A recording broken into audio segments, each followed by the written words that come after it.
Si la présence de notre Seigneur au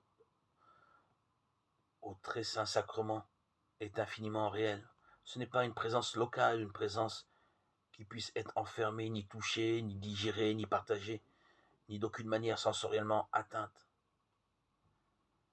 C'est une présence réelle et non locale qui se trouve dans ce morceau de pain où Dieu se donne en nourriture. Une lettre faite d'encre et de papier peut être quelque chose de si précieux quand c'est la lettre d'un être aimé. Et si nous avons perdu notre père ou notre mère et que nous retrouvions une lettre, cette écriture, c'est la trace de cette présence de la mère, du père, aujourd'hui invisible. La lettre, oui, c'est infiniment précieux, mais pourquoi la lettre sinon pour la personne? Pourquoi la lettre sinon pour la pensée? Mais la pensée, ce n'est pas avec les mains que vous la prenez.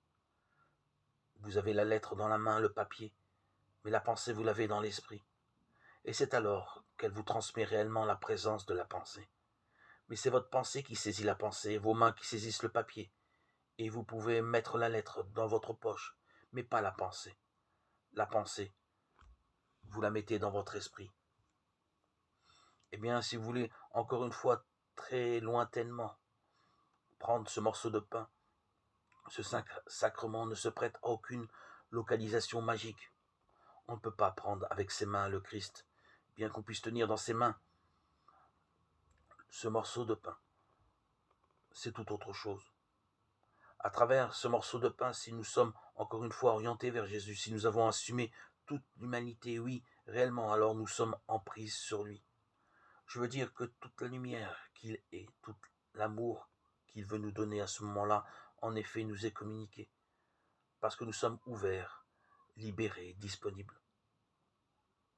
N'oublions pas ce caractère de suprême exigence. Ce pain où Dieu se donne aux nourritures, c'est le foyer d'une présence communautaire. Et toutes les fois qu'on est devant ce sacrement, c'est pour y vivre le mystère de l'incarnation, le mystère de l'Église.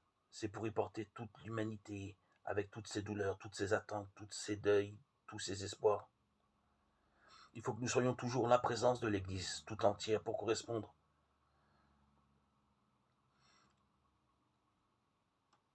communier à ce morceau de pain.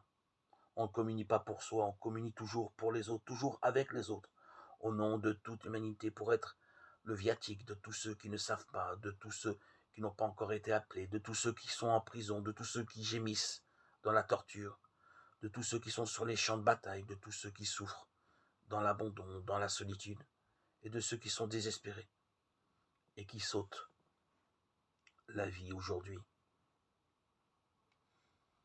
qui mettent fin, un terme à cette vie précieuse que Dieu leur a donnée.